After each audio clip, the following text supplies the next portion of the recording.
From the BiffNet Studios World Headquarters in Spring, Texas, it's Barry on Deck, hosted by former ESPN Houston radio host and stand-up comedian Barry Laminack, starring Oliver the Cat.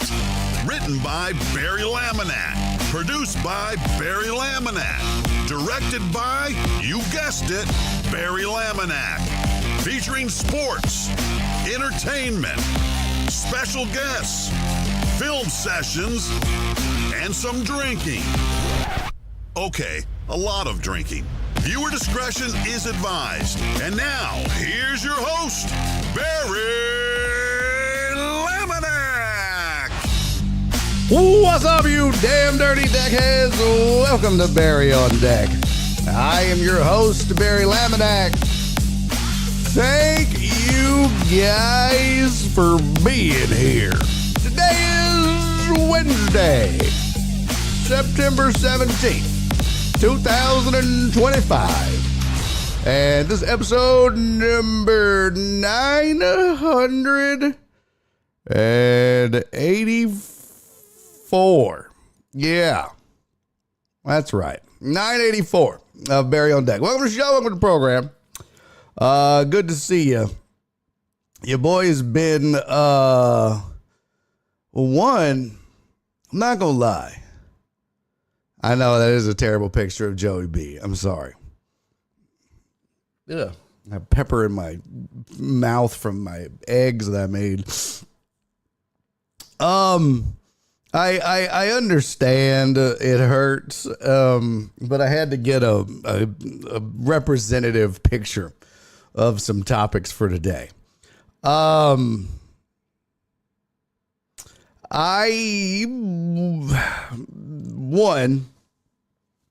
don't know what's going on with your boy. Lately I have been sleeping an excessive amount. I think part of it is because I don't sleep good during the night. I could not get out of bed this morning. I could not wake up. I went to bed with Nora. I remember putting my phone in the little charger at 9:15. Didn't roll out of bed till 11. That's not good. Usually I'm up 5 a.m. with her when she leaves. I don't know if I'm just catching up on sleep from the road or what, but Jesus Christ, it was not good. Not good at all. And so that leaves me very little time to get shit done before this show starts. So it really, as if it's not bad enough. Yeah, I know, Tony. As if it's not bad enough, that leaves me very little time to get anything done before we get rolling in the show. But we are here. We are doing it. We got stuff to do today. We've got a birthday. Yes, we do. We have, hold on one second. Cisco said I took a Delta 8 gummy last night, went to bed at 9 p.m. and dragged my ass out of bed at 9 a.m. all dragging out. Bro, that's part of the gummies and stuff. Man, if I take anything, there's just no way. I am dead to the world. I cannot move. I really can't. I can't get shit done. It seems like it's like you're a middle-aged dude that's been on the road and pulled an all-nighter this week. What can we can't do? Boy, ain't that the truth, Joe Pro? That is the goddamn truth, isn't it? At Cisco, that's what I do, cut the gummies in half. They're already in half. Bro, I can't even take melatonin. It's bad. It's bad. I think part of it is just because I don't sleep at night, and so I wake up throughout the night, and ugh. All right, well, we got shit to do today. As I mentioned, we have a birthday in the building. We have fantasy to discuss. We've got college football to get into. We've got the NFL to get into. Maybe some MLB. You know, your avatar is not a sexy bitch. Okay, that is uncalled for and not okay, you jackwad. Potch said your body is weak. That could be it. I might need to exercise and eat better, maybe, perhaps. I don't know. Anyways, yo, what up, Chuck? Good to see you, pimp. Okay, so But before we get this show rolling, I do want to say I need you all to put some positive vibes out into the ether. Put it out into the atmosphere. Put it out into the universe. I just messaged Linnell. She's a comedian. And I was like, hey, can I jump on board with you in Tempe, Arizona? We'll see what happens. So that's not the lead singer of Linkin Park. Shut up. So yeah, we'll see how it goes. I keep finding peppercorns in my mouth from breakfast. Well, more lunch than breakfast, but I've never done that before. I think I did it like one other time, maybe. It was a long time ago. But I was just like, I had Ray from the Improv send an email to the booker of the Tempe Improv. He didn't even return his email, so I don't feel so bad. Even bookers are getting their emails ignored, so I don't feel so bad. Yeah, I was like, okay, I'll just message her directly. And hopefully she responds. I doubt it, but at least I can say I tried. So just put your mojo out there, and yeah, we'll do. What is it? Oh my God.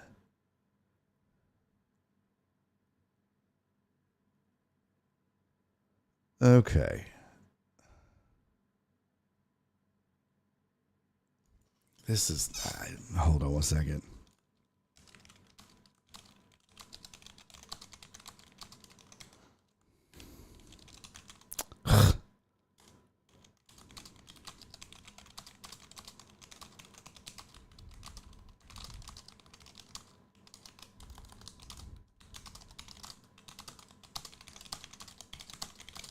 Writing a sternly worded letter.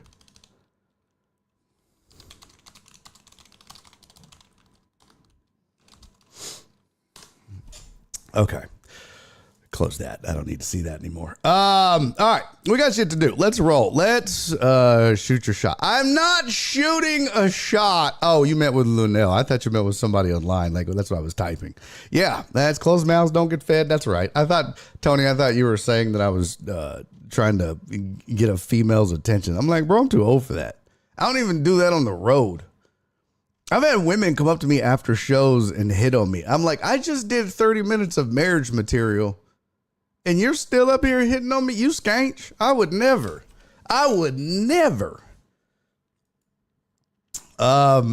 So, all right, let's do this. We got shit to do. I'll give you two choices. We could do the private hour today we'll start it at 5:30, maybe end around 6. Or we can just wait till tomorrow and get a whole hour in. Y'all's choice. I'll do a poll. Let me see here. Let me get my poll going here. Let's see. Let's see. Start a poll. What private hour do you want today? For 30 minutes, tomorrow for about an hour. Yeah. All right. So your choice. We can do either one. I'm down for whatever. Where's the poll over here? Where's the polls? Oh, there we go. Manage poll. New poll. All right. Today for 30 minutes. Which private hour do you want? We got to do fantasy. I think I heard Gary Owen or Marlon Wayans have the same issue with that Tempe Improv. Oh, no shit. That's hilarious. That doesn't surprise me. Not at all. That's pretty much bookers in general, but that wouldn't surprise me one bit.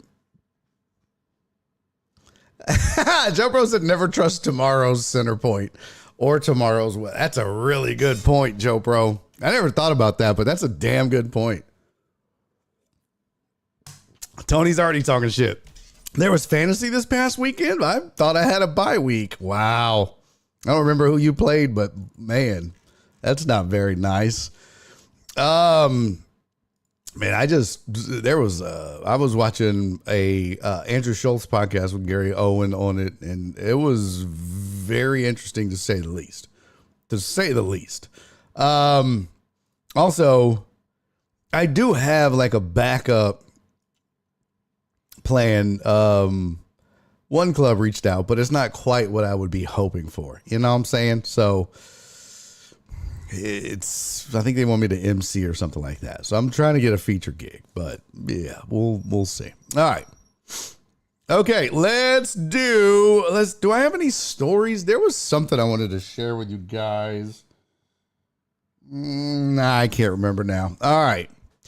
B. Hannah said, do I like Andrew Schultz?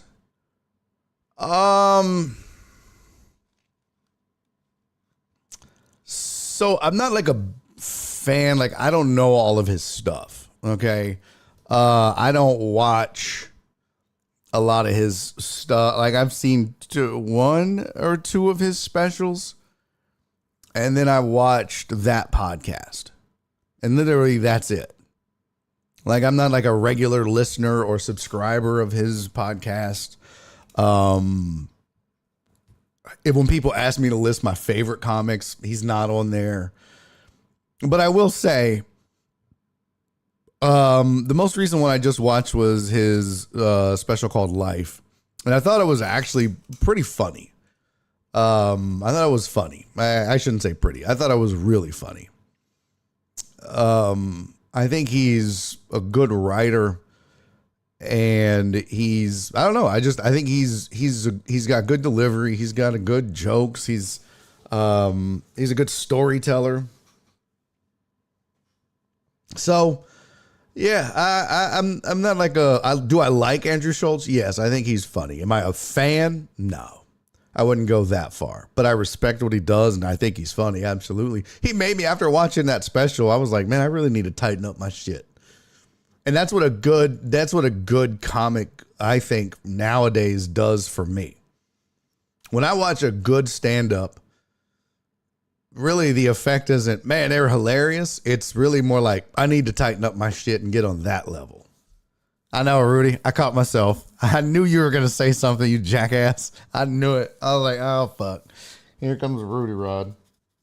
But no, like most times, if a comedian has inspired me, that's about all they're going to get out of me. I don't laugh a lot anymore at stand up. It sucks, but I just don't. So Amos said, I'm more of a fan, Andrew Schultz, the podcaster, than his comedy. Yeah, I haven't watched. Here's what I do like about him. He's an equal opportunity offender. He's an equal opportunity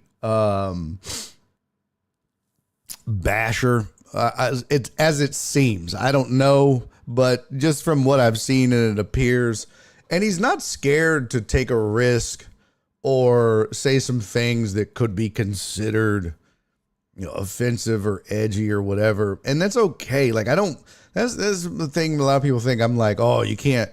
That's not true. I think if it's funny and it's edgy and you're offensive equally, I think that's fine. The problem I have with certain comics is that they're not. They only attack certain groups. They only attack certain either ethnicities or whatever, and it's not equal opportunity. When I get on stage, I talk shit about everybody. I'll make fun of Latinos. I make fun of blacks. I make fun of whites. I do. So like I have LGBTQ plus jokes. It's you know what I mean? Like, I'm picking on everybody. And even if I'm roasting the crowd or doing crowd work or whatever, it's the same thing. And so I think you have to do that, because if you're just constantly up there, especially like as a white comic, if you're just constantly up there, talking shit or making jokes about people of color or other ethnicities or other, maybe some marginalized groups like LGBTQ plus people or trans people or whatever, then you're just really in, what's his name? Oh my God. Mark Maron was kind of on a tear about this. You're just really punching down and you're not spreading it around. But if you've ever heard me, I talk a lot of shit about white people and they hate it. But it's like, fair is fair. I mean, I was looking at a bit. Somebody asked me to show them some stuff. And so I showed them that bit where I was in Wichita. And, Donna, that was so funny. But I showed them that bit when I was in Wichita. And I was like, they say this place is haunted. And if you listen, and then this black woman from the back was like, I was like, found the black people. Like, this whole bit I did. It was really funny. And at one point, I was trying to get the joke out, and they kept talking. I was like, hey, that's enough, black people. This ain't the movies. And the white crowd was like, I was like, no, fair's fair. Y'all shut the fuck up. Nope. I was picking on white people earlier. I was making fun of, like, Latinos and Latinas earlier. Like, no, they can get it, too. We can all get it. Just shut the fuck up and stop being so sensitive. We're all here having a good time. We're making fun of stupid stereotypes is what we're doing. So I don't know. People that get people that are like, whoa, it's like, nah, when Donna came, Donna, wasn't it jokes over brunch? When I was doing that and that Asian lady in the front, I was like, I don't really have any jokes for you, but when we get to driving, I'm sure I'll have some or something like that. And it was like, look, everybody was getting it that day. Everybody. And at first when I came out, the black people were like, who the fuck? Who the fuck is that guy? I didn't know what to think because this white dude just comes on stage and starts roasting black people. But then we got into it and I'm roasting everybody. And they're like, oh, okay. Yeah, that makes sense now. So you just have to, be equal opportunity. And I think at first the crowd was like, hold up, is he just going to come out here and roast and talk shit about black people for 20 minutes? It's like, no, everybody's going to get it. Everybody's going to get it. And I think that's the key. It has to be the key. So, all right, enough about my comedy soapbox. We don't need to hear no more about that. Let's get canceled, Barry. Let's get to, hey, what up, Uriel? Let's get to Andrew Schultz is what Dice Clay would be if he was good at comedy. That's pretty funny. Yeah, Dice is, I don't know. Dice was a novelty. You know what I mean? Dice is a novelty. And you can make a lot of money being a novelty act. And it can last a really long time. I mean, you look at like Gallagher, Larry the Cable Guy, guys like that, man, they make a lot of money and have a prolonged career. But do you want to pigeonhole yourself in that way? You know what I mean? I don't know. I don't think I could ever come up with anything like that, much less do that. So yes, Alex, you're totally first. You are. All right, let's do some headlines. And then we'll get into some NFL football. We talked college last week. I put it on there just in case, but we'll get into more NFL this week. So come on, let's do some headlines.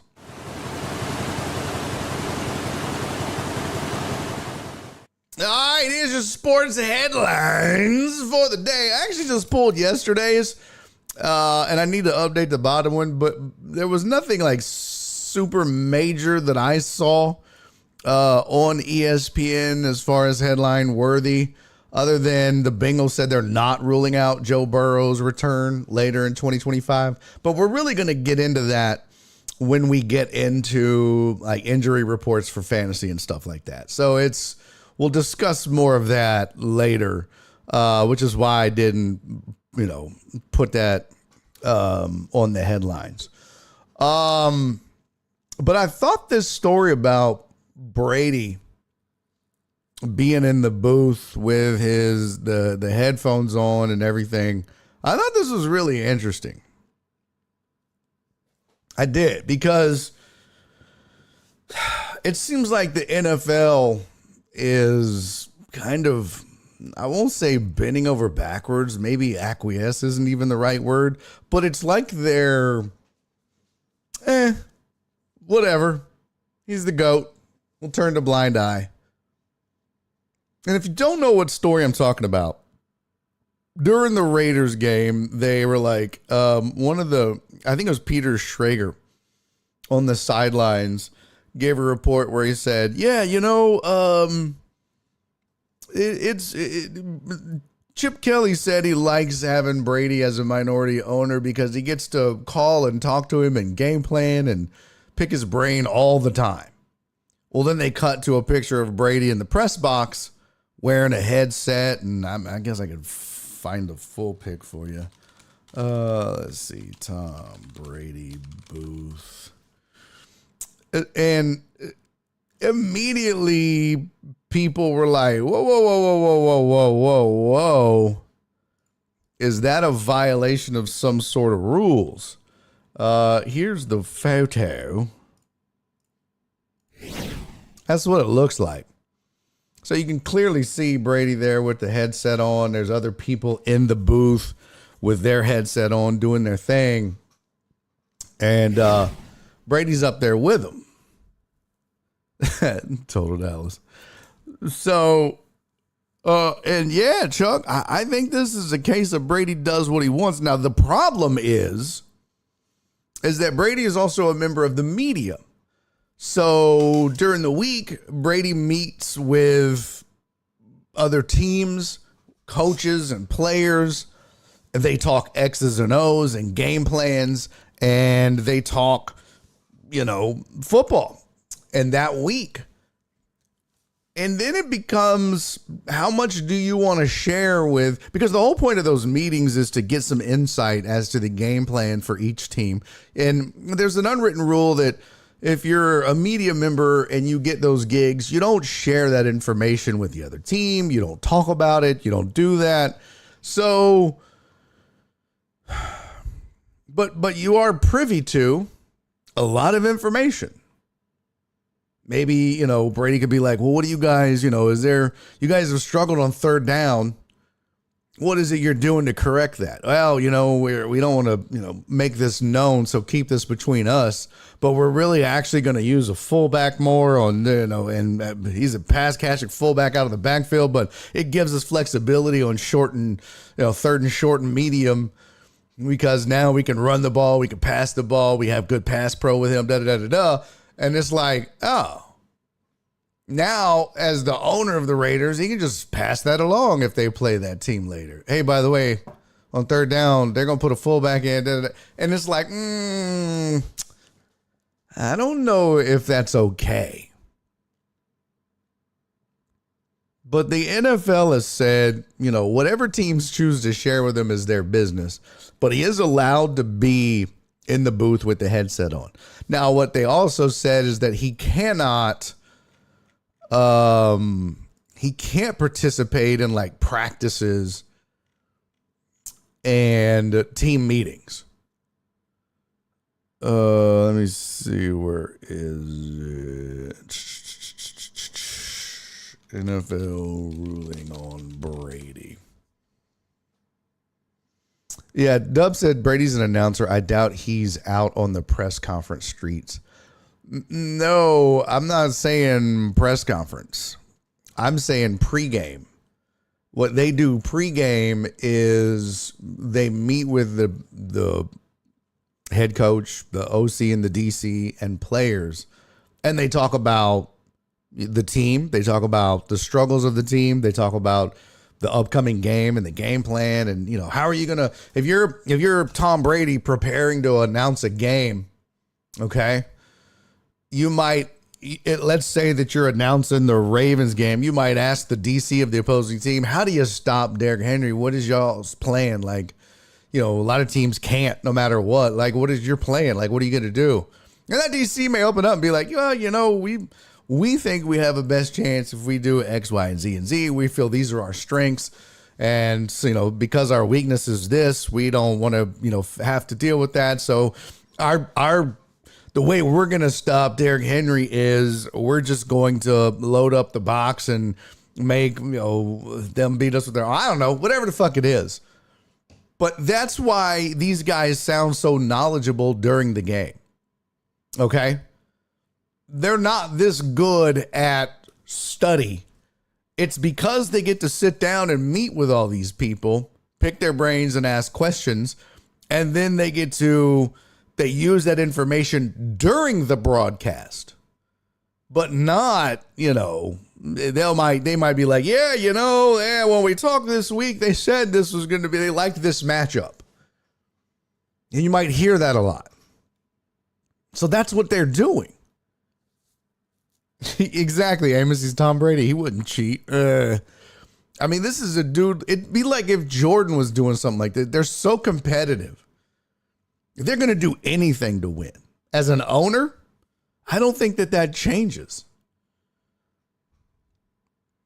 So it said that they announced that he's prohibited from going to a team facility for practices or production meetings, but he is allowed to sit in the coach's booth per the league. So he can't go to other teams' facilities for their practices and observe, and he can't do that for coaches' meetings or production meetings, I should say. But he can sit in the coach's booth. Apparently that's okay. Look, Nick Caserio was it Caserio? Yeah, it was Caserio and Whistle Dick did that. They would sit up there and help out.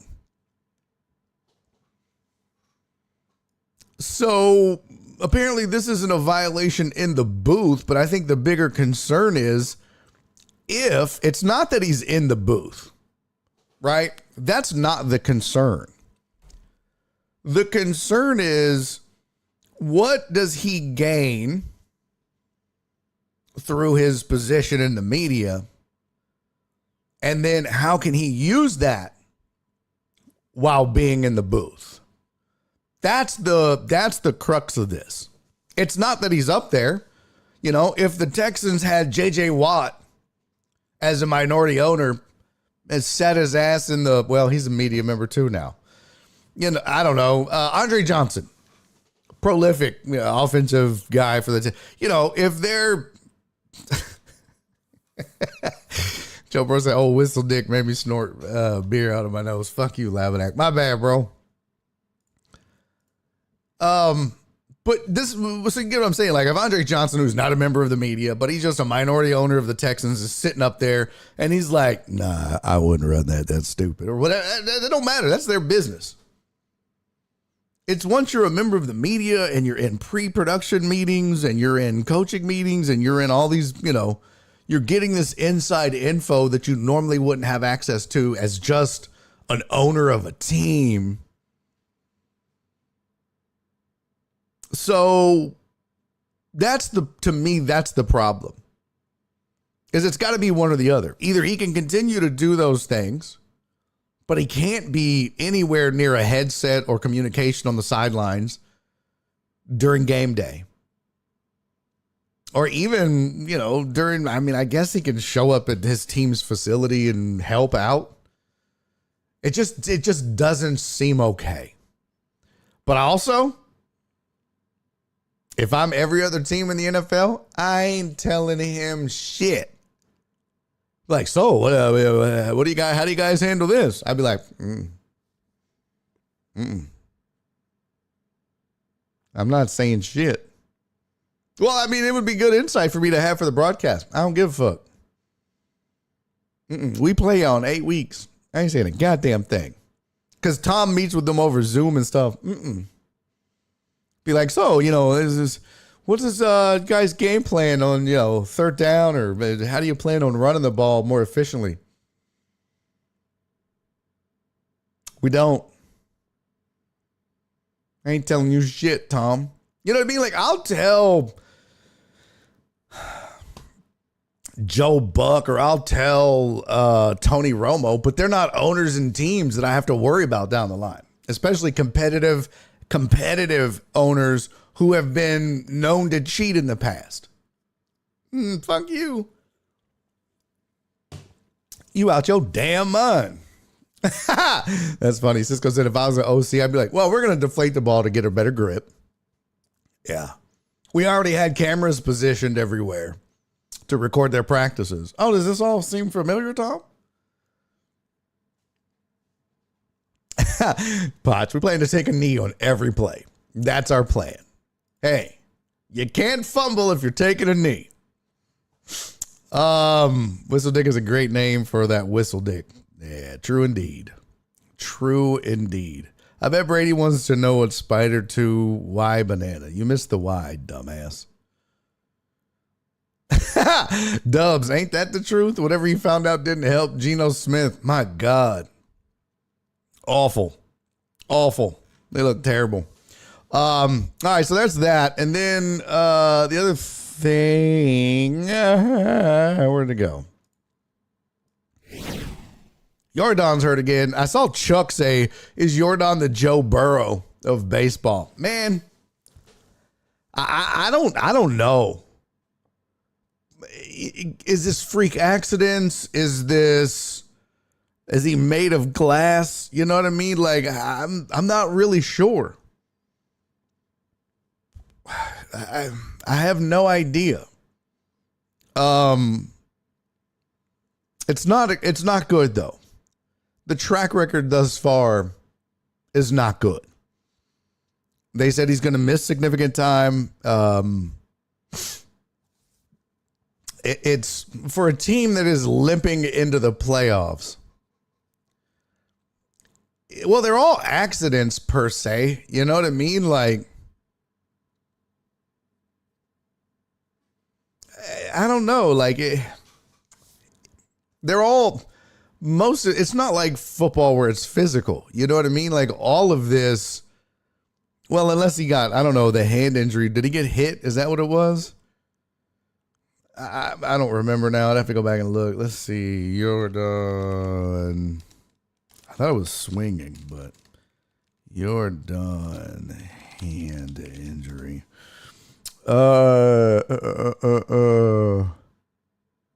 Small fracture in right hand after being initially diagnosed with a muscle strain in early May. Yeah. Injury was later revealed to be a fracture of the fourth metacarpal. Hurt his right hand while swinging the bat in late April, but continued to play through the pain. So again, it's not even a contact injury. I don't know. I mean, let me see something.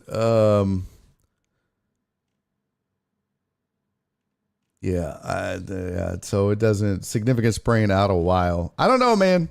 He's like the Cuban Lance McCullers is all I can say. I don't know. I want to see, what is this baseball reference? How many games has he played per season here? Let's see. I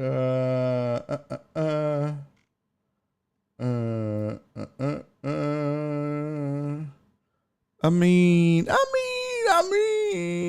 let's see.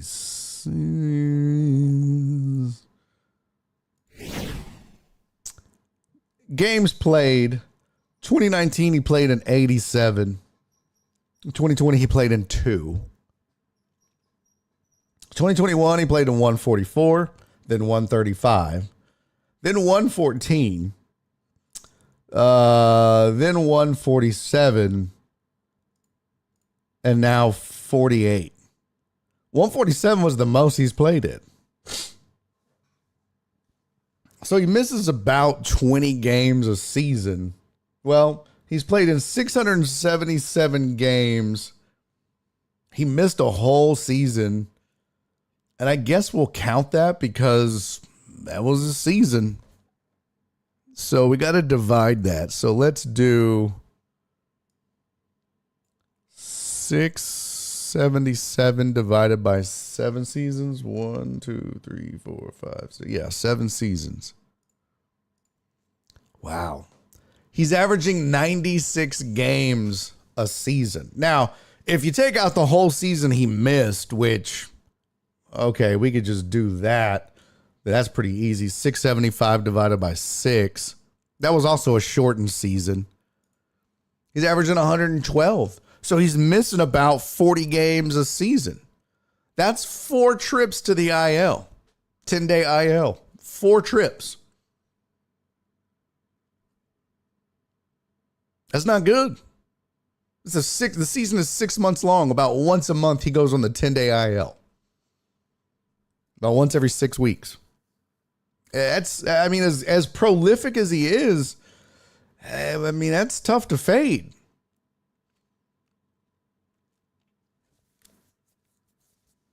So, I don't know. Donna said, do you recall Joel talking about how they water the field before and during the game and also saying it could cause injuries? Spotted said yesterday Alvarez probably slipped on a wet spot.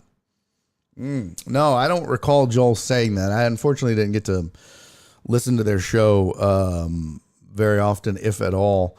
But yeah, that I don't know whose call that is, but there's a point where you keep the ground compacted and wet, especially if you got ground ball pitchers.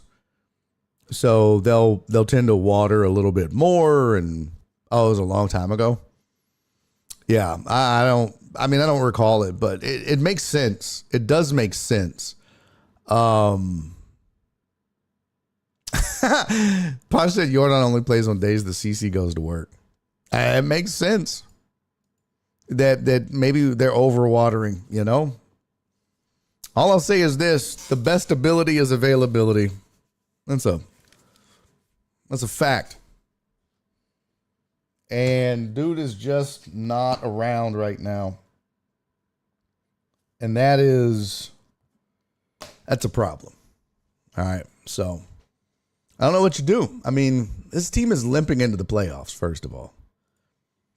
I mean, they did get, another win last night against the Rangers. I should have updated. Let's see here. We are talking our MLB stuff. Got another win last night against the Rangers. Of course, Seattle won again. They've won 10 in a row now. Hottest team in baseball by far. And CC said, whoa. So, of course, Seattle is the hottest team in baseball and in the division. But they haven't run away with it. They've run 10 in a row, and they only have a half-game lead on the Astros, which is quite shocking. Now, Cleveland is 9-1. They've put the league on notice. They're only 5.5 back of Detroit. They're not out of it, but they've got a little work to do. If you look at the wild card, here's your wild card teams. Remember, it's the first 3. So it's the Yankees, the Astros, and the Red Sox. But Cleveland is only 2.5 back. The Rangers are 3.5 back, and that's probably it.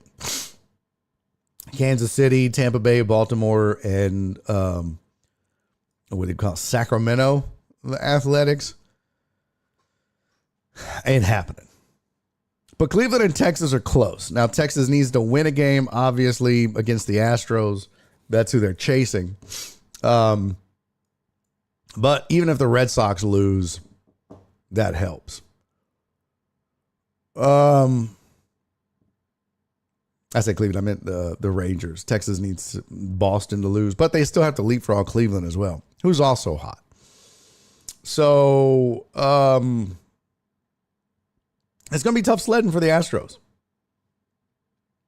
And if you look, of all the teams in contention, first of all, they've scored 647 runs. Now Texas has surpassed them in runs scored. That's how bad it's gotten. Texas was not scoring runs, and now they have surpassed them in runs scored. Of all of these teams that are in contention, I mean, Cleveland and Kansas City don't score well. But everybody else, 757, 784, 737, 734, 717, 651, 647. And it also shows in their plus minus. They're a plus 24 are the Astros. That signifies they're the weakest team going into the playoffs, if they make the playoffs. At least on paper. And no Jordan or an injured Jordan. You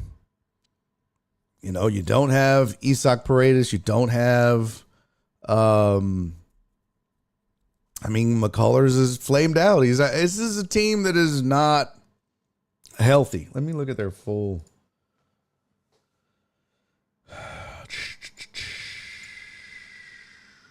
So you had Garcia out again. Astros transfer Garcia to the 60-day injured list Friday, so he's done for the season. Hader has yet to resume throwing. Arrighetti will receive a second opinion on his elbow. Brandon Walter underwent surgery, so he's done. Let's see. Caleb Ort could return from the 15-day IL. Sorry, I was saying 10-day. It's 15-day IL. Oh, no, pitchers is 15.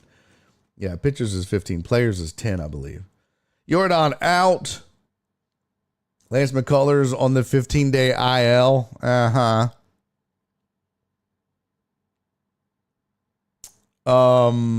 There's a chance that this is the last that we've seen of him. Brown said, is it possible he could come back for the last couple of games? They're probably an outside chance, but highly unlikely. All that means is they don't want him to come back. They're trying to save face with him. It's his hand is an expected return from the 15-day IL before the end of the season. Unbelievable. That was as of yesterday.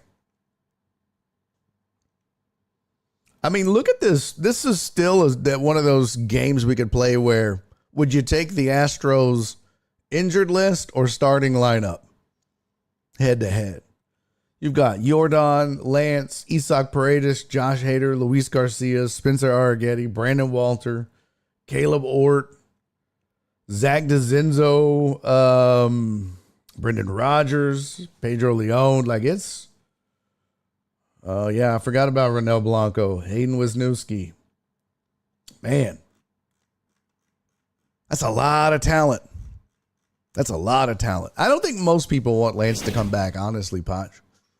I don't think most people want him to come back. If you do, you're kind of crazy. You're kind of crazy. All right, let's look at the poll real quick. Do we want to do it today or tomorrow for the private hour? Tomorrow for about an hour, got 6 votes.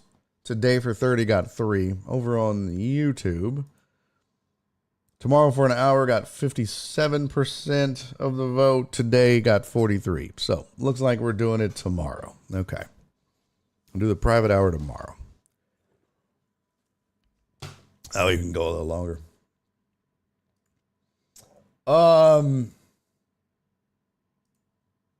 It's time for him to retire to his dog farm and coffee shops. Does he have coffee shops? I didn't know he had coffee shops. I know he had a lot of animals. I knew that was his big thing, but I didn't know he had coffee shops. What are his coffee shops? It doesn't matter. All right, let's talk some NFL Week 2, shall we? Let's get into the goings on around the league.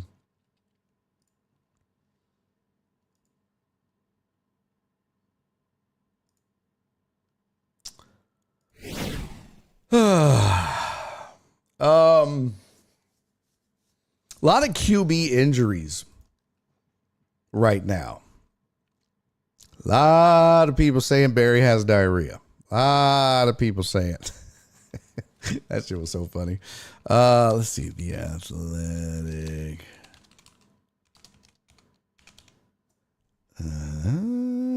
Do I have an injury report? Fantasy. While you were sleeping. Okay. Yeah, here we go. I can just look on their webs. Oh, you know what? I'm going to go to Football Guys. They have the best injury report. Football Guys really does have a good injury list. Let's see. Log in. Give it to me, daddy. All right. Tools. Where's their injury list? Where the fuck? Team targets. Assistant coach roster updates. Oh man, I want.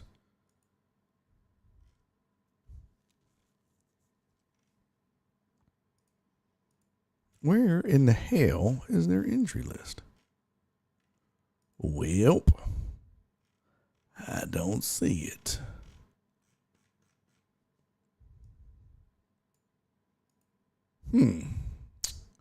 Everything season long. Don't need it. Upgrades and downgrades. Waiver wire. What do you need to know from week 2? Cutting the cord. Waiver wire drops. Fantasy nightmares. Yeah. Just give me they used to email out a really great injury report every week. It was really good. IDP, DFS, high leverage. Damn, they be pumping out articles on injury roundup from week 2. There we go. Perfectamundo. All right, here we go. This is fantasy related, but Austin Eckler, Achilles tendon rupture, out for the season. So Washington, not only do they lose, but they lose Austin Eckler. Joe Burrow with turf toe. They're projecting a week 15 return. Grade 3 turf toe injury involves torn ligaments in the toe, typically requires surgery. Sounds painful as shit. JJ McCarthy, another quarterback, out for at least 4 weeks with a high ankle sprain. Jaden Reed of the Packers, he still has that injured collarbone from last week. They're projecting a week 8 return. Justin Fields got hurt during the Jets game, projecting a week 4 return. He had a concussion, but he is out this coming week in week 3. And then Jaden Daniels has a knee problem, and they're not sure what's going on. So there's a bit of news that slipped under the radar on Sunday. Jay Glazer reported Daniels is considered day-to-day with a knee injury he sustained Thursday in that loss against the Packers. So, yeah, historical data shows there's roughly 74% chance he misses at least 2 weeks. Aaron Jones out for a couple weeks with a hamstring injury. And let's see. Brian Thomas Jr. of the Jags with a wrist injury. They said he's going to play. He's played like ass, though. I have him. You know what's crazy is I have all of these players on my fantasy team in my paid league. Kiss my entire ass. But Brian Thomas Jr., they say he'll play in week 3. But, yeah, he dropped more balls than puberty over the first 2 games. They were saying it was because of a wrist injury that they weren't talking about. So, we'll see. We'll see. So, there's kind of an injury update for you, both NFL-wise and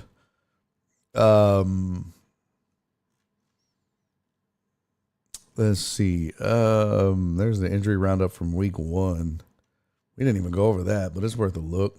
Xavier Worthy, they're expecting week 4. They actually think he's questionable for week 3, so he could be back this week, as a matter of fact. Brock Bowers, projecting week 2 return. George Kittle, projecting week 6 return. Have him on the team. Drake London, projecting a week 3 return.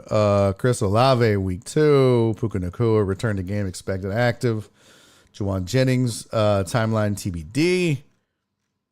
Evan Ingram, week 4 return. Brock Purdy, projecting week 2 return.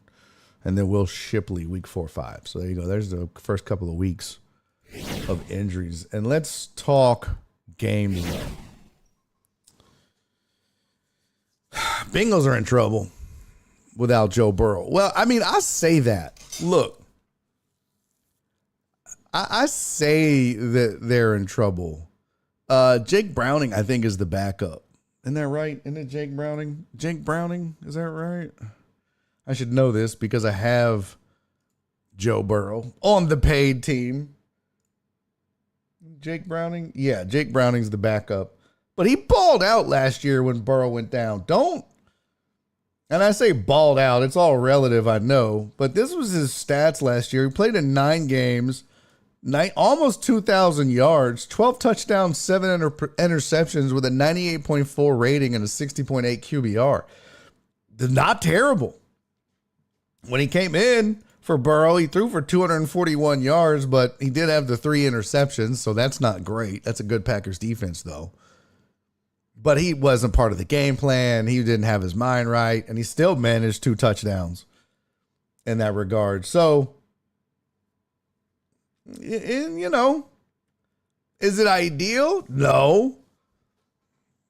But he looked pretty well when Burrow missed 9 games in 2023.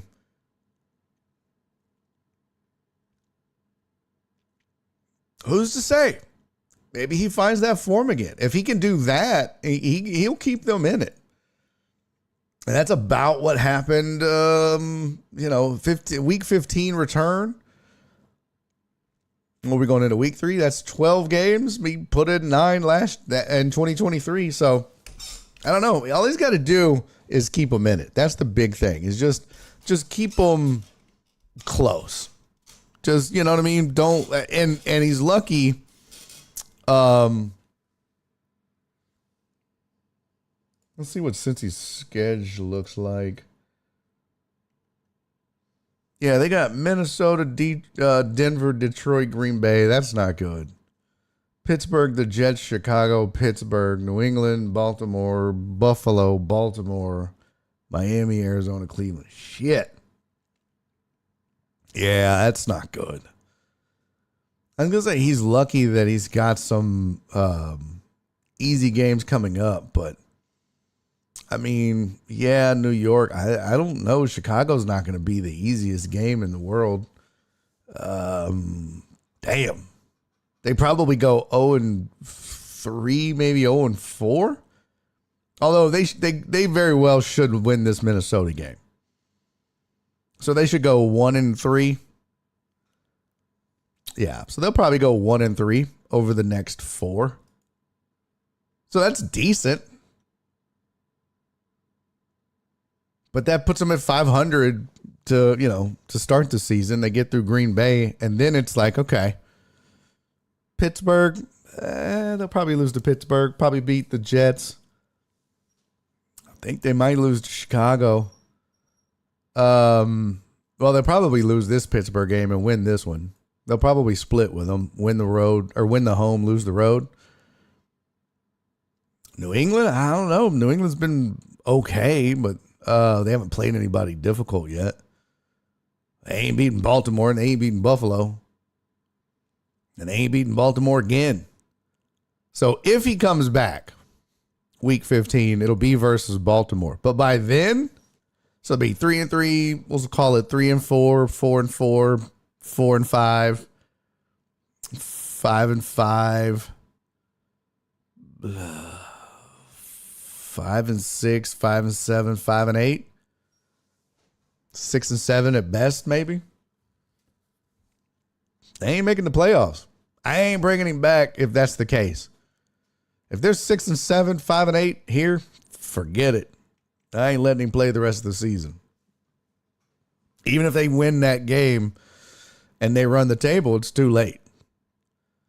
You have to have a healthy opportunity if you win this game, because they very well could win those last 3 games with Joe Burrow. Pretty easily, I might add. Especially as bad as Miami is playing. Arizona's not going to be easy. Cleveland should be. But those 3 games, they gotta be in the hunt. I don't know. But Burrow has his games played over the years. He's played in 10, 16, 16, 10, 17, and 2. It seems like he's been hurt more. He missed, 10 games in 2020, but wasn't that? That's all they played that year, wasn't it? How many games were there in the NFL? NFL 2020 season.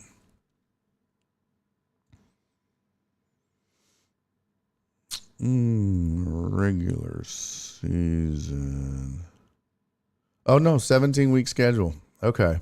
I thought for some reason that was COVID that they didn't do it, but they played 17 games. It was, I think, of the NBA that shortened their shit. So 17 games. Maybe they were even had people in the stands then. I don't know. No, they got referees and masks and shit because they had the reserve COVID list. That's right. So he missed 7 games. 1 game, 7 games, no games, or 1 game. No games. They only played 17. And now he's going to miss 13.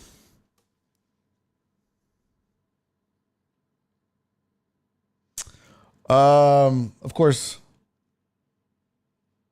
he was, let's see.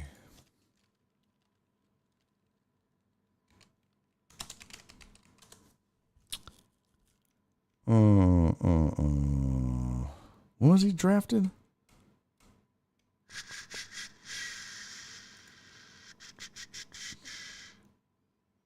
Yeah, 2020. Okay.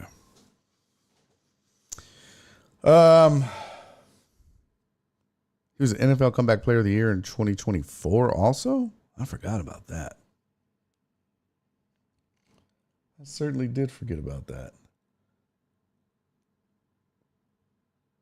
That's crazy though, because he didn't miss half the season.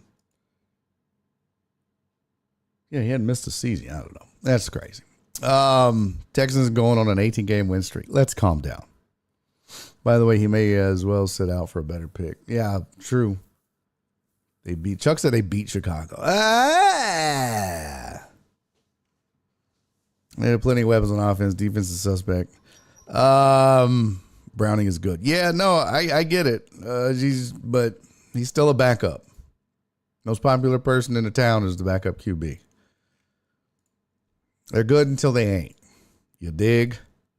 They're good until they ain't. What is this?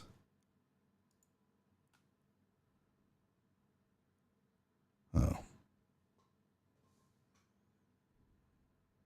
That's weird. Rest of the games, though. Let's see. Close that out.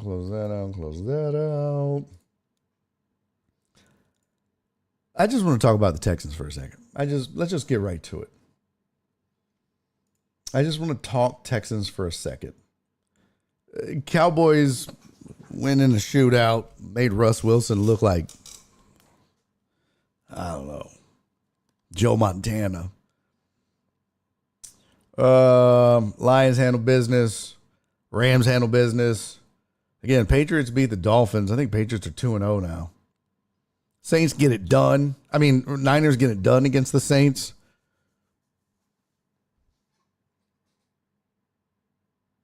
What the hell? Bills beat the Jets. Seahawks beat the Steelers. That was crazy. Didn't see that coming. Ravens beat the Browns 41-17. In a weird game, too. In a weird game in that Lamar Jackson had 225 yards passing and 4 touchdowns, but he had 13 yards rushing. Derrick Henry had 23. The whole team had 45 yards rushing. What? That's crazy.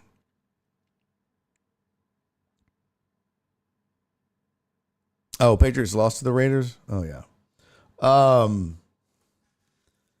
Only 225 yards passing, 45 yards rushing, but they win 41-17. So that tells you right there, their defense was getting it done. Gosh, let's see. Team stats recap. Yeah, 2 turnovers by Cleveland. Baltimore had a defense special teams touchdown. I feel like, and I didn't get to watch this, but I mean, Baltimore didn't even win the time of possession battle. So that tells you this had to have been one of those early holes that that Cleveland had to get out, maybe. But that's just a weird. I just remember seeing the box score thinking, oh, that's nasty. That's nasty. 23 yards of rushing and 13. One, watch out for Cleveland's defense in that regard. That's crazy. And even to hold, Lamar Jackson to 225 yards passing. I'm curious. What was the C? Punt, field goal, punt, block punt by Cleveland. Touchdown, punt. 2 plays, 24 yards. Houseway. Oh, Baltimore got the block punt. Oh, gotcha. So, yeah, special teams play. Baltimore got the block punt. Punt. Field goal, punt. Whoa. Field goal. Interception led to a touchdown. Touchdown. Fumble. Turnover on downs. Touchdown in the game. Like, they had a 10-play drive. 3-play drive for a touchdown and went 36 yards. Yeah. Touchdown, 4 plays, 5 yards. That's crazy because of the interception. 7 plays, 51 yards and a field goal. 2 plays, 24 yards and a touchdown. Wow. What a weird game. Is that true, Perry? Excuse me. I saw Amos' name on there. Is that true? If that's true, then Saints fans really are delusional. Wanting Taysom Hill to be the starting quarterback, that ship has sailed a long time ago.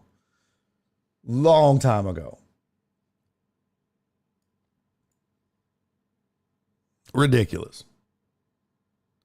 Total Dallas logging out because he don't want to talk. Texas login, boom, password, visible changes. That's funny. Yeah, B. Hannon said Chargers are winning the AFC West. Well, I mean, through 2 weeks, but B. Hannon, the Chargers are just the Aggies of the NFL, bro. That's it. I hate to tell you this. The Chargers are the Aggies of the NFL. They come in highly touted. They make believers out of you early, and then they shit the bed with a bunch of terrible losses down the stretch. That's the Chargers' MO every year. I don't see why this would be any different.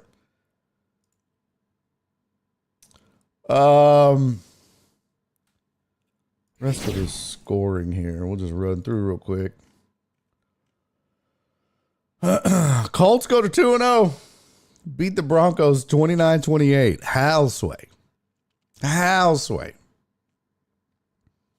It's crazy. Cardinals beat the Panthers 27-22. Eagles beat the Chiefs 20-17. That should not have been the case. Travis Kelce coughed up a touchdown pass. Falcons beat the Vikings 22-6. And then the Monday night games, the Bucks Texans 2019 Bucks win on the final drive, and Chargers Raiders wasn't even close. I didn't even watch it. It started off boring, and the broadcast felt boring. I was like, I'm not watching this. Told Dallas, that's funny. Injury update: Micah Parsons missed the entire Cowboys season except one game, probably.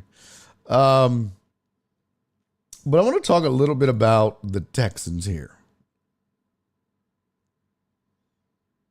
And despite what you saw on that last drive, I have an explanation for that. But I'm just going to tell you.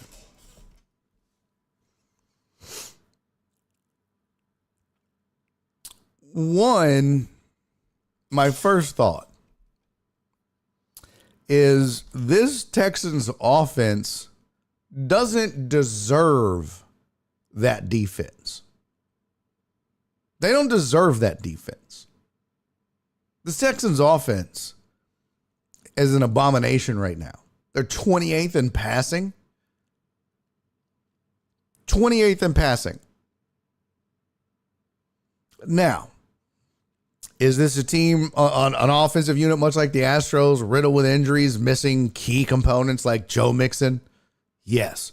And Christian Kirk? Sure. Tank Dell? Absolutely.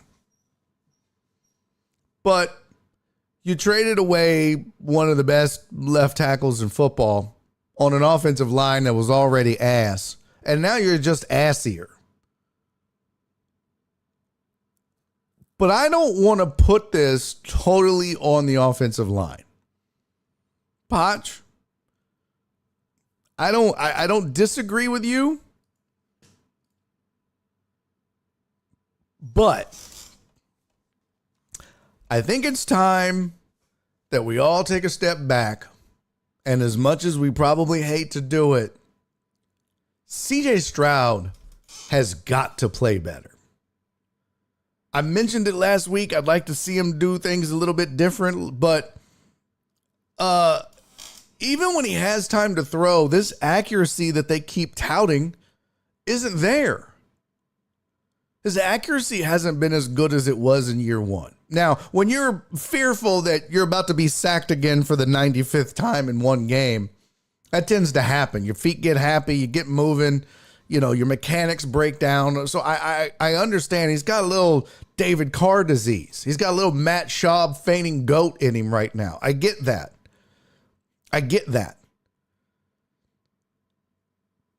But this is a team that, you know, last year couldn't establish the run like they wanted to until late. Joe Mixon obviously did a hell of a lot better job. But I think a lot of this starts and ends with CJ Stroud.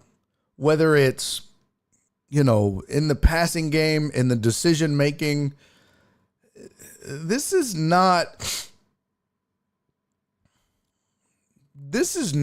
all on the O-line.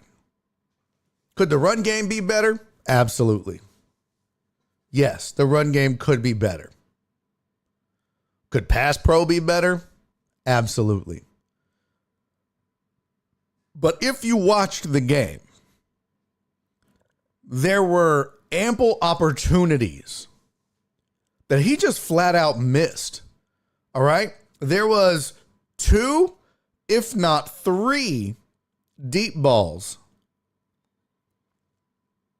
that they had opportunities to score touchdowns on. And he just overthrew his guy. And I know that that's not the easiest throw, but that's what separates guys like CJ Stroud right now. And if you watch Justin Herbert just absolutely drop beautiful dimes, or if you watch Patrick Mahomes, if you watch the greats right now, the best quarterbacks in the league, Lamar Jackson, they don't miss those throws. And that's the difference. I mean, his first throw of the game, just a bit outside. I mean, he missed the dude by a mile. It was just a flat route. It was just an out route in the flat. He just flat out missed him. You can't have those things because that may not seem like a big deal to you, is that on your opening drive, your opening possession, play one is an out route, and you miss the guy by 7 yards, and you go, well, it was the first play, first down. Well, now you're behind the chains. It's 2nd and 10. Now you're off schedule. Now you have to throw again. And guess what? Your pass pro sucks shit. So now defenses know you're going to throw on 2nd and 10, so they pin their fucking ears back, and there goes CJ running for his life. Or getting sacked. You can't get off schedule like that. When you have a guy wide open in the flat, if you're CJ Stroud, supposed to be elite, you don't miss those throws. And when you have opportunities in game for deep ball connections, deep ball touchdowns, you can't miss those throws, especially if I keep hearing about how accurate you are, about if I'm being touted about, if you're being touted for your accuracy. I'm not seeing it. Did it exist? Yes, it did. Year one, it was there. He was playing free and loose and throwing the shit around. And woo! It ain't there no more. But the O-line is a contributing factor. The lack of run game is a contributing factor. Because when teams know you can't run the ball, and when teams know you can't protect your quarterback, guess what they do? They just pin their ears back. But this offense is ass. And it does not, I mean, you mustered 3 field goals in week 1. And you come back and you have, I mean, look, he dropped a dime to Nico Collins for that first touchdown. But who are we going to give credit to on that? Are we giving credit to CJ Stroud for the throw?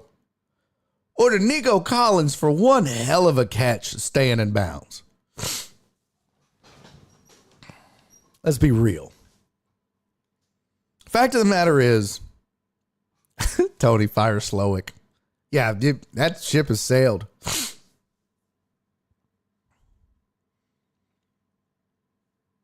Dave said Daniel Jones. Jeez. I literally joined the show at deep balls. Yeah, well, it was a football reference. Not, I'm sure you got a boner, but it was nothing like that, Spoon.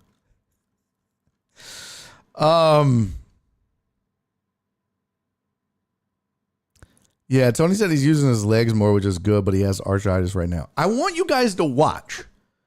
I really want you to watch.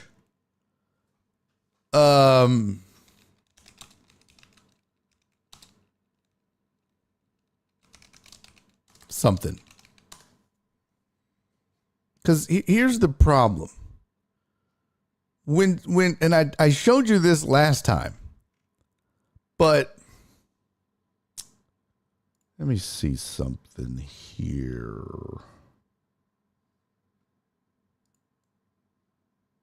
I could do this. Yeah, I could do this. Oh, no, I can't. Do I have... I could do this, yeah.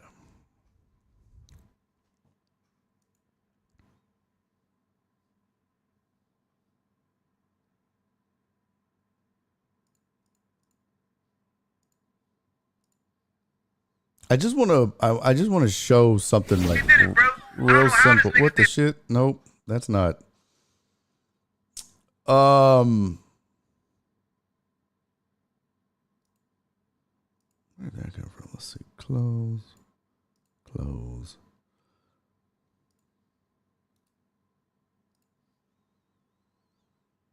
When you have, if you just look at like his O-line, right? If you just 1, 2, 3, 4, 5, and you've got CJ here, right?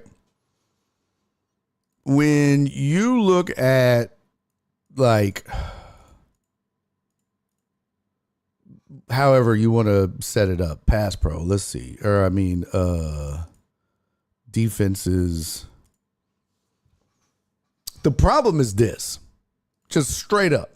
Once you get pressure, and they're getting pressure, okay, whether it's up the middle or whatever, his tendency has been to dive outside of the pocket. But it's not working because they're either chasing him down or he's just not finding anybody open or he's throwing it accurately. I don't have it up. Hold on. Let me start over here. There we go. Right. So when you're getting, again, if you're getting, if you're getting rush from both sides, which they are getting a lot of pressure and even up the middle. But he tends to, instead of just sliding up in the pocket to make the pass, he's rolling out. And in doing that, I mean, he's getting caught. He's getting sandwiched. I mean, the pocket is collapsing on him before he can roll out because he's not sliding up in the pocket. I don't think I've seen him do that yet.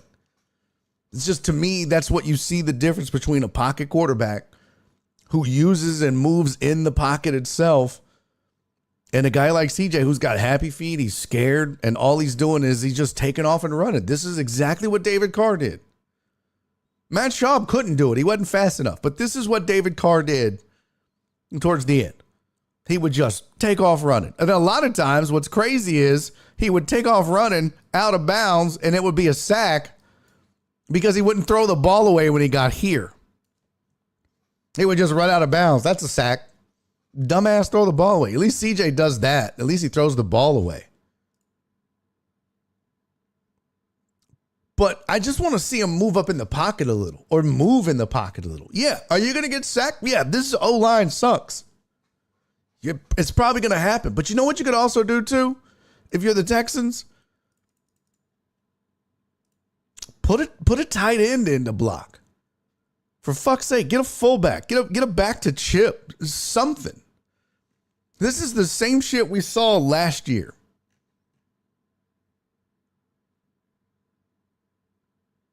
So I mean, nothing is really changing. It's the same shit we saw last year. They're not using. If your QB is on the run like this, you have to add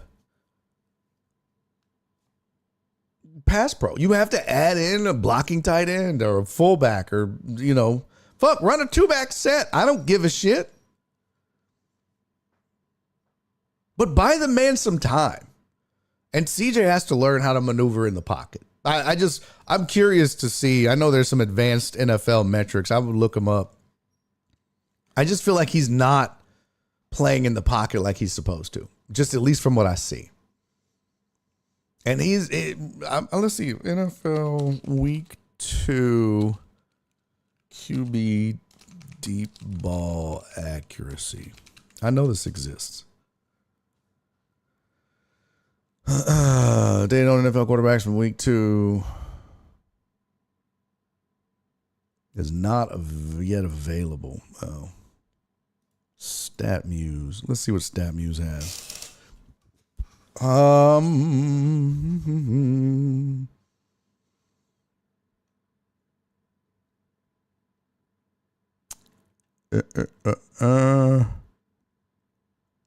he's not even in the top 25. Jeez. That's crazy. Most accurate deep ball 2024. Most accurate deep ball 2025.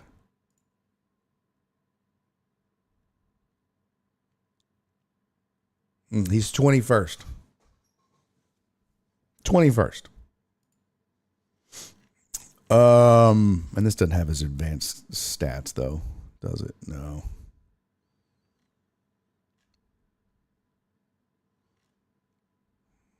Yeah, it doesn't have any advanced stats here.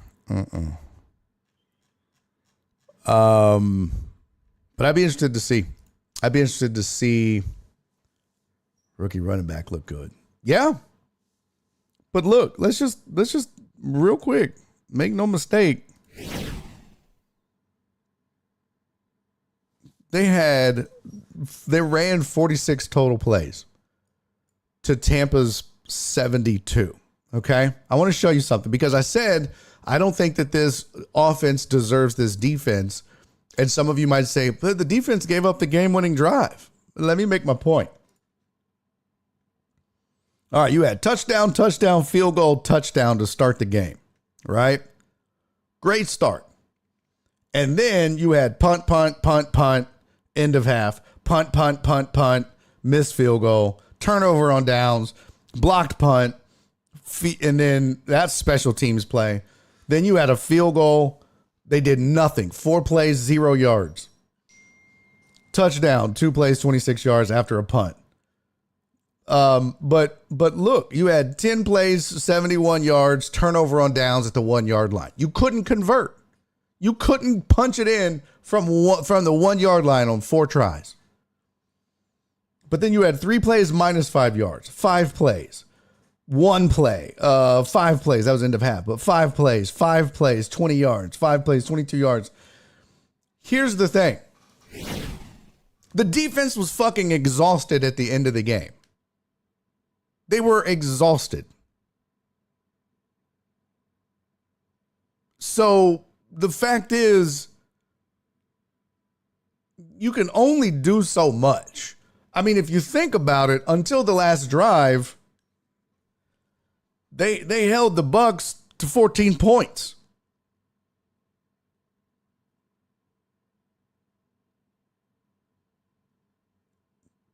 Two minutes and 4 seconds left. First of all, the fact that that Houston scored on 2 plays was probably a mistake. Probably needed to run more time off the clock.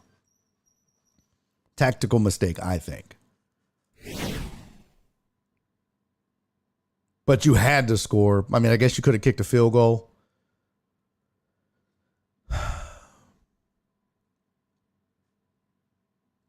But to only run 2 plays and 50 seconds off the clock and give Baker Mayfield 2 minutes in which to operate, that's a tactical coaching decision. One more thing I want to point out. Penalties. They didn't have as many as last week, but they just inopportune times. This team is as good as they are, they're still undisciplined.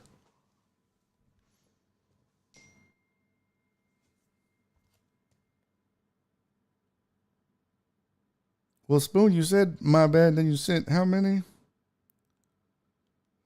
3. I'll look up in a minute. Let me just finish this. You're good. Newest roast speaks. Oh, is that what it is? Oh my God. I'm gonna do these tomorrow. These are. Can I post these? Can I share with the people? No, you're good. Can I share? Can I? I don't want to like embarrass you and post them if you don't want me to. But I want to post these tomorrow on the show if I can. That's fucking hilarious. Barry Wood, you have kicked a field goal instead of going for it on 4th down at the 1. Probably yes. I would have. Okay, I'm gonna do it tomorrow. I definitely would have. Given the fact that, now I know what he's trying to do. You had 3 field goals last week with no touchdowns. You're like, hey, I trust my defense, first of all. They got to go 99 yards on my guys. I ain't worried about that. It's 1 yard. If we can't get 1 yard, then we don't deserve it. Well, guess what? Now you found out you don't deserve it, and it's a morale killer. You know you can't run the ball effectively like you used to. With that O-line and with your stable of running backs, sans Joe Mixon. I would have taken the points. Because if you know your defense is good, take the points and kick off. So, yeah. If my defense can stop you if you're starting on the 1, they can stop you if you're starting on the 35. I believe in them that much. But I'd rather have the 3 than the 0. And knowing what this offense is and what it isn't, I'm not passing up points, period.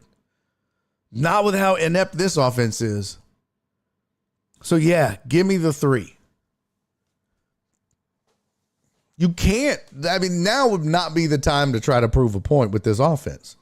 Well, we can get a yard. And I get it. If you get it, it's a morale booster for a moment. I don't know. It's just the risk versus reward there. It was the opening drive or coming out of the 4th quarter, 10 plays. You go 71 yards. You'd come away with nothing. And then Your defense goes out and blocks the punt, and gives you great field position, and you do nothing with it again. 4 plays, 0 yards. So you end up 1 yard line with 4 downs. You get 0 points. You turn it over to your defense. They hold them. Your special teams blocks a punt. You get 0 yards and kick a field goal. That's what this team is right now. So again, I say, this offense does not deserve this defense. Period. Just trash. So, somebody had asked, would they start CJ Stroud in fantasy? Fuck no. Hell no. I mean, who are they playing this week? Unless they're playing like a little league squad. And even then, I don't know. Who they got this week? The Jags? Man. Let's see. The Jags have done. They beat Carolina 26-10 and lost to the Bengals 31-27. No, I probably wouldn't start CJ Stroud. Not till he gets his shit together. I don't know who your backup is, Jesus. But I wouldn't. All right. We got a birthday to do. What do we got? It's 5:09. Yeah, Jesus, I wouldn't. I wouldn't. I would rather start Jake Browning than CJ Stroud. Honestly. You can't trust CJ Stroud yet. If you have a better option. Now, if you don't have a better option, then you're kind of stuck. You have to. It just depends on who your backup is or who's available in the waiver wire. Wait a minute. Aren't I playing you? Yes. Start him. Absolutely. What am I doing? 100% you want to start CJ Stroud. Great guy. That Texans pass offense, whoo, unstoppable, man. Definitely want to start him.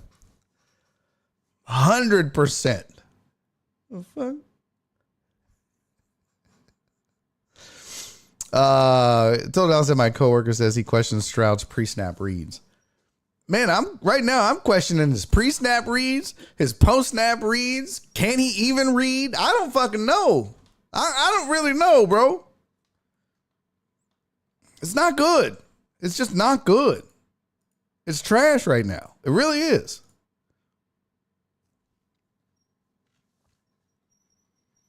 I'm just wondering about the roast on Patreon. Yeah, I uploaded it. It should be, although I thought I saw Donna say something about it not working.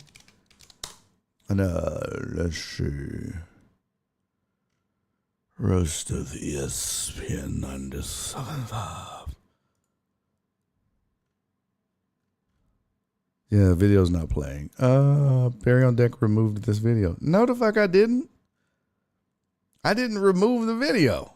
Son of a bitch. Ugh, okay.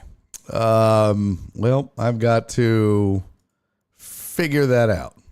All right, I'll have to re-upload it. But thank you.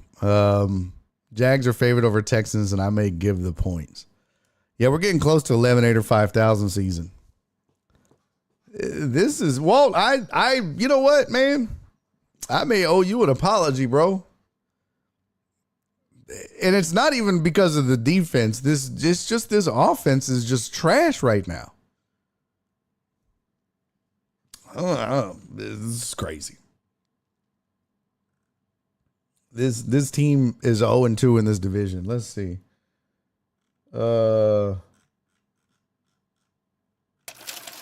Yeah, Texans picks. Let's see. The Jags matchup predictor says 54%.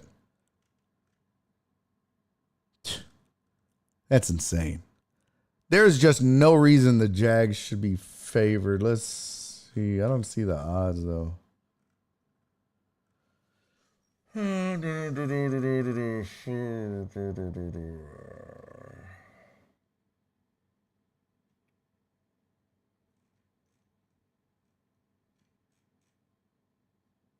Yeah, I'm not seeing odds. I just see matchup predictor. Oh, well. I'll find it later. Joe Pro, thank you for the 3 bits. Yep, about to do it right now. No, you're not. I was going to say, no, you're not. I'll be damned. Honestly, I'm leaving for dinner soon. You better stay focused. Walt, believe women in Walt. That's hilarious. All right. I need everybody, and I mean everybody, to get your shot glasses out. Get your shot glasses out. Get your Glencairns out. Get your snifters out. I don't give a shit. Your flasks. Get your whatever it is you drink out of. Get it out and pour some drink up. We got a special birthday in the building today that we gonna celebrate. Let me change this. This didn't. You son of a bitch. But who thought Indiana Jones would be the stud in the AFC South? Yeah. Exactly. I mean, I know what you meant, Indy. I don't know why you put Indiana Jones, but okay. I think that autocorrect really, really got you on that one. Yeah. That was an autocorrect from hell right there. All right. It's time, ladies and gentlemen. It's time. Conscious Machine said beef. For what? Ain't no beef. Ain't no beef. Donna's got a gallon Yeti for her birthday. Let's go, Donna. Y'all, it's Donna's birthday today. We're celebrating. We're doing it up big. It's the sweet, sweet Donna's birthday. Oh, eating beef. There you go. It is time, ladies and gentlemen, to get your drink on. And oh, by the way. What? Oh, what? No, he didn't. Not only is it her birthday, she's turning 69. I like it. What? Donna, I made this shirt just for you now. I will admit, by the way, if you notice, purple and gold, just for you. I can't take credit for it, though. It was Cece's idea. But I made it. Oh, shit, my letters are coming off. God damn it. I didn't impress it good enough. But Donna, nothing too good for you.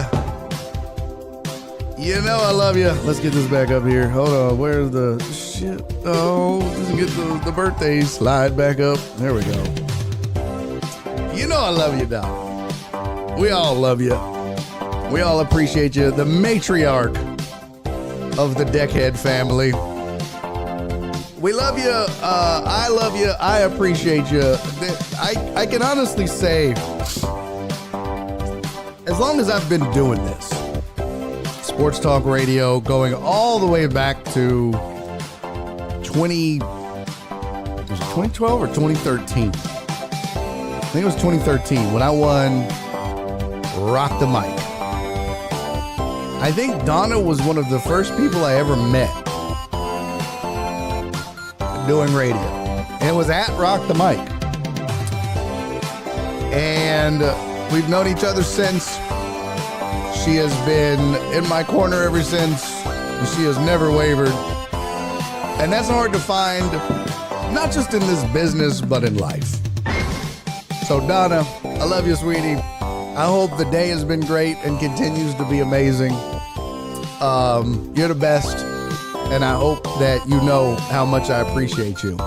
Happy birthday to you. And I hope you get some roadhead or a hand job or, whatever it is y'all get. I don't know, would it be a clam job? Okay. I don't, you know what, Barry? I love you, Donna. Happy birthday to you, sweetie. Cheers.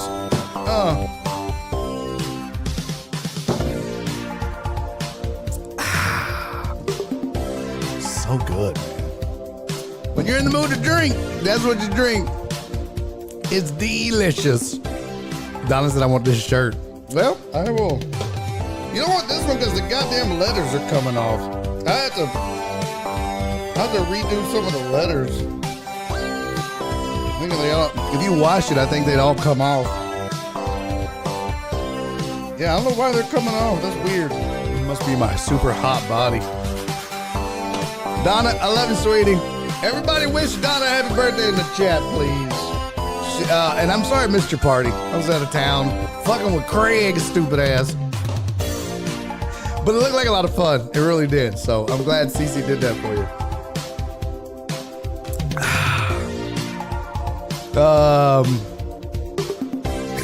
Alex said, don't wear this when he don't shower. Fuck you, Alex. Also, very true.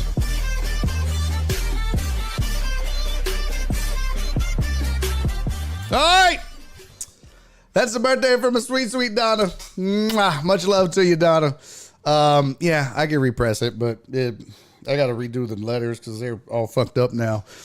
Donna, love you to death. All right, everybody. That is a show. So we'll reconvene tomorrow. We'll do our private hour tomorrow. We'll talk a little more football. We'll get into fantasy. I'll have all of your fantasy updates for you. I'll have all of the pick'em contest winners and losers. I'll have all of the fantasy updates from all the leagues, and I will have some hilarious pictures of Spoon getting roasted by the internet. Because if you guys don't know, Spoon's a big time celebrity now. He is he does public relations for the Wichita Police Department. I know we got 5-0 in the building. I know. Don't the kids call you 12 now? All right. But these are absolutely hilarious. And but I'll share these with you because he sent them to me. So we will get that done. What time do we start? I don't know, bro. I don't know. It don't matter. I'm going to make taquitos, bitch. That's what's about to go down. All right. I didn't explain to you what happened today. My ass slept, and you can go jump up my butt and fight for air. All right. Look, I love you guys. Have a fantastic night. Go Astros. Got to get it done.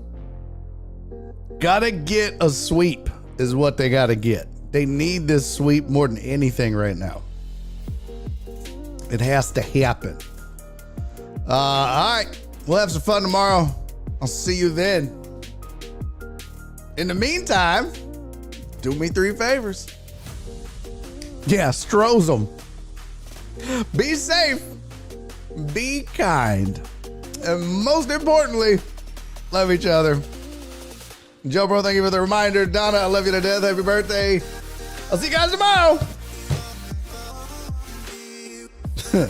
Alex said, fuck the Rangers. I tend to agree. All right, peace, Perry.